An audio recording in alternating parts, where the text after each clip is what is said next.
And वहां ये उल्लेख करते हैं, our unity and social harmony is the best answer to the terrorists and their divisive designs. Hence, the government is committed deeply to protecting our social fabric and proposes to move the early passage of the Communal Violence Bill 2005 in the session of Parliament. ये क्या bill था? A bill that presumed guilt on the Hindus of the country. A bill that gave a legal presumption that the majority will be default perpetrators of violence. ये कांग्रेस सरकार ने बोलते हैं 2010 में that this should be the response to terrorists. शर्म होनी चाहिए आप लोगों को. टेररिस्ट के डिजाइन को देश में लागू करने का काम कांग्रेस सरकार ने 2009-2010 में करने का प्रयास किए थे. अध्यक्ष जी,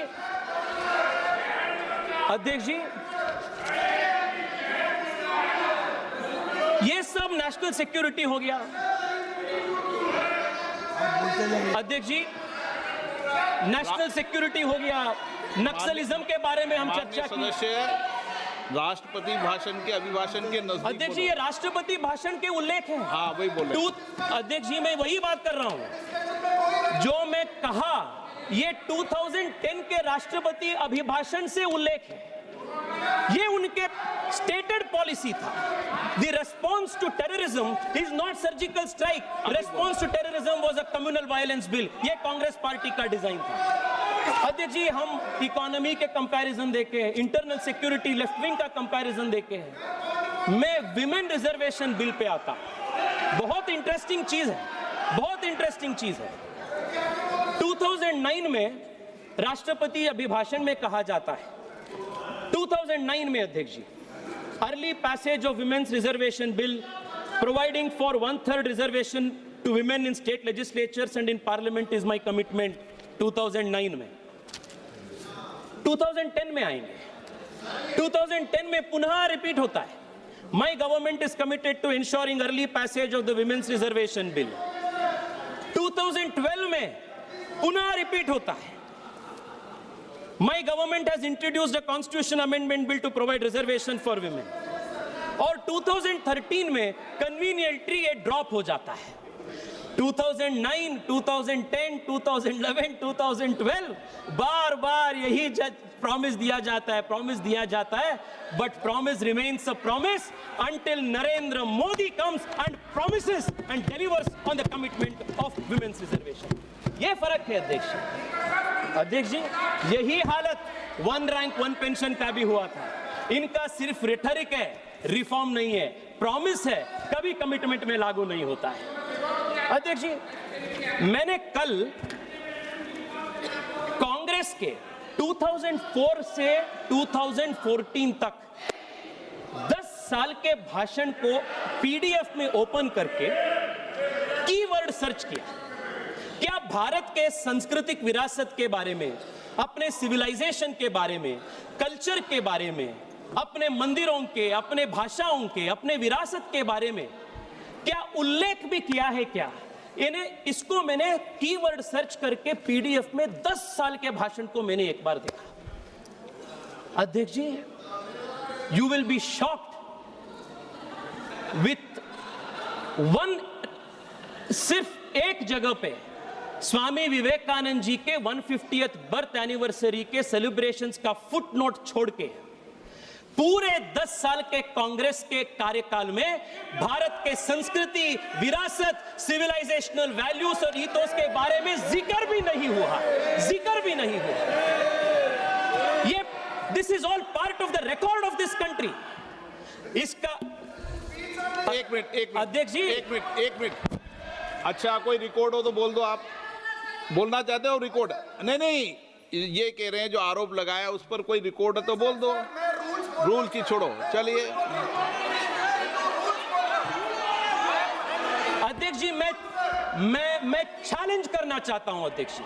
ये ऐसा नहीं है कि ये मेरा घर का कोई डॉक्यूमेंट्स है, ये पार्लियामेंट के रिकॉर्ड्स हैं. I challenge any MP from the Congress, show one sentence on the civilizational integrity of this country. 10 years. Commitment ही नहीं है. Sir, compare this with Narendra Modi. 2014 में पहली बार जब हम आते हैं हम देश को वादा करते हैं, we will do technology and we will also improve tradition और टेक्नोलॉजी दोनों को भारत में कोई इंप्रूवमेंट किए हैं तो भारत में पहली बार नरेंद्र मोदी सरकार ने। अध्यक्ष जी, हृदय स्कीम 2015। माननीय सदस्य, एक मिनट, माननीय सदस्य प्लीज, माननीय सदस्य प्लीज, मेरी बात सुनिए, पहले मेरी बात सुनिए। एक, मैं आपको, आपकी पार्टी के लोग आपका नाम नहीं देंगे तो भी मैं आपको बोलने की इजाजत 5 मिनट दूंगा। माननीय सदस्य, इनकी बात खत्म कर लें तो। राहुल गांधी जी की पहले अध्यक्ष जी, अध्यक्ष जी, मैं तो यहाँ हाथ में 10 साल के यूपीए के पूरे स्पीचेस को प्रिंट आउट करके लेकर आ चुका हूं। Sir, honorable speaker has mentioned, Sri Tejasvi Surya has mentioned, from 2004 to 2014 Bharat के संस्कृति के ऊपर कोई भी कांग्रेस ने कुछ भी नहीं बोला। Sir, PT Thomas, former member of parliament, Sree Narayana Guru के बारे में और इंडियन कल्चर के बारे में, इंडियन संस्कृति के बारे में जो सिलेबस में उनके लिए जगह होना चाहिए, श्रीनारायण गुरुदेवन जी के बारे में बहुत सारे चीजें बोला है। सर, ऐसे कैसे बोल रहा है कि कुछ नहीं बोला है? How can he say that sir? He is. माननीय अध्यक्ष जी, अब बैठ जाइए, अरे बैठ जाओ भाई, बैठ जाओ। माननीय अध्यक्ष जी, सम्मानीय सदस्य का ध्यान केरल में है, यहाँ नहीं है। तेजस्वी सूर्या जी जो कह रहे हैं वो ये कह रहे हैं कि राष्ट्रपति अभिभाषण में भारतीय संस्कृति, भारतीय भाषाएं और भारतीय परंपरा का जिक्र नहीं है। वो किसी कांग्रेस के सम्मानीय सदस्य के भाषण से कह रहे हैं। ये बात कर रहे हैं राष्ट्रपति अभिभाषण की, उनको इतना मालूम होना चाहिए।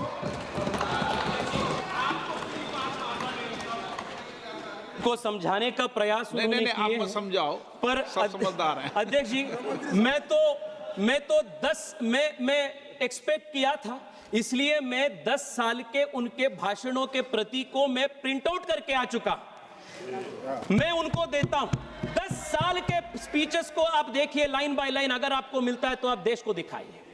अध्यक्ष जी, contrast this to what we did 2015 में। नरेंद्र मोदी जी आते ही हम हृदय स्कीम को शुरू किए, हम प्रसाद स्कीम को शुरू किए, टेंपल टाउन्स का डेवलपमेंट हमने किए, स्वदेश दर्शन का शुरू हुआ, एक भारत श्रेष्ठ भारत के कल्पना हमने देश को दी, केदारनाथ धाम, 4 धामों यात्रियों के लिए हम इंफ्रास्ट्रक्चर की काम की, विश्वनाथ धाम की कॉरिडोर का प्रोजेक्ट हुआ, महाकाल के प्रोजेक्ट हुआ। अध्यक्ष जी, किरीट प्राय के रूप में इन सब को एक ताकत देने के लिए भव्य राम मंदिर का भी उद्घाटन नरेंद्र मोदी जी के कार्यकाल में। अध्यक्ष जी,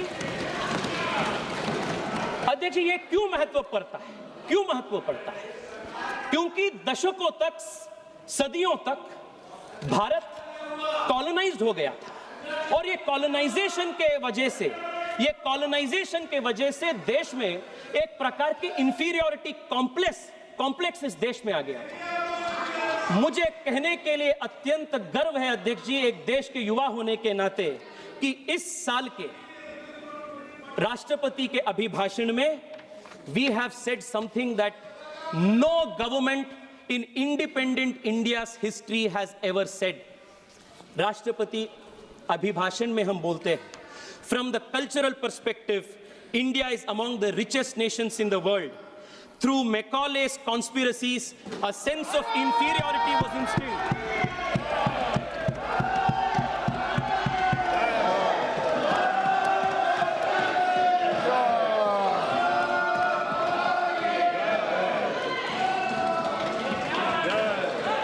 अध्यक्ष जी, पहली बार देश के सांसदिक इतिहास में राष्ट्रपति अभिभाषण में यह उल्लेख कहा जाता है, through Macaulay's conspiracies, a sense of inferiority was instilled among the people of India during the colonial period.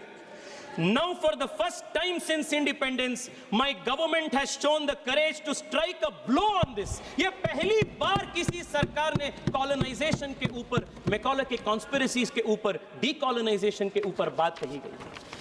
This is the contrast of the last 2 years. This is the civilizational difference between the approach of the BJP and the Congress. अध्यक्ष जी, हम सुने कांग्रेस हमेशा कहते हैं, अरे मनरेगा भी हमें शुरू किए थे, डीबीटी भी हमें शुरू किए थे, आधार भी हमें शुरू किए थे, ये सब हमें शुरू किए थे। मैं आपको बताना चाहता हूं अध्यक्ष जी, जब मैं रिसर्च कर रहा था एक बहुत इंटरेस्टिंग चीज निकल कर आई।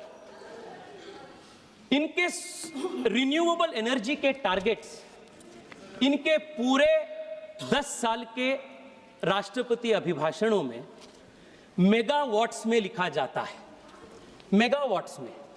नरेंद्र मोदी जी देश के प्रधानमंत्री बनने के बाद पहली बार गीगावाट्स का ड्रीम ये देश में होता है। नेता बड़े थे, सोच छोटा था। ये कांग्रेस की असलियत। फर्क हम दोनों के बीच में बहुत है। हिंदी के एक कवि के बात मुझे याद आ रहा है अध्यक्ष, सिर्फ पानी व पसीने में बड़ा अंतर है, सिर्फ पानी व पसीने में बड़ा अंतर है, एक पत्थर व नगीने में बड़ा अंतर है। अरे मुर्दा गड़ियों की तरफ वक्त बिताने वालों, सांस लेने में व जीने में बड़ा अंतर है। यह बीजेपी और कांग्रेस के बीच का फर्क है अध्यक्ष जी। मैं एक और महत्वपूर्ण विषय जो देश के युवा शक्ति के साथ संबंधित है, उसके ऊपर मैं देश के ध्यान आकर्षित करना चाहता हूं अध्यक्ष जी। पिछले 10 साल में सबसे बड़ा जो चेंज देश में आया है, जो मैं मानता हूं कि इंफ्रास्ट्रक्चर बिल्ड करने से कठिन है।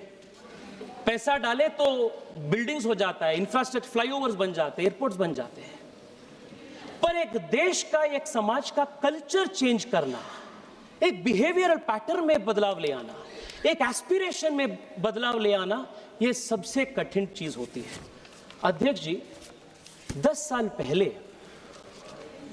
इस देश के युवा का एस्पिरेशन क्या होता था? सबसे अच्छे पढ़े लिखे नौजवान का भी एस्पिरेशन एक सरकारी रोजगार लेने का होता था। अगर किसी के पास सरकारी रोजगार नहीं मिला तब वो जाके प्राइवेट में काम करता था। It was look down upon it. और तब वो प्राइवेट में भी जब उनको काम नहीं मिलता था तब as the last resort of a loser वो बिजनेस करने के लिए जाता था।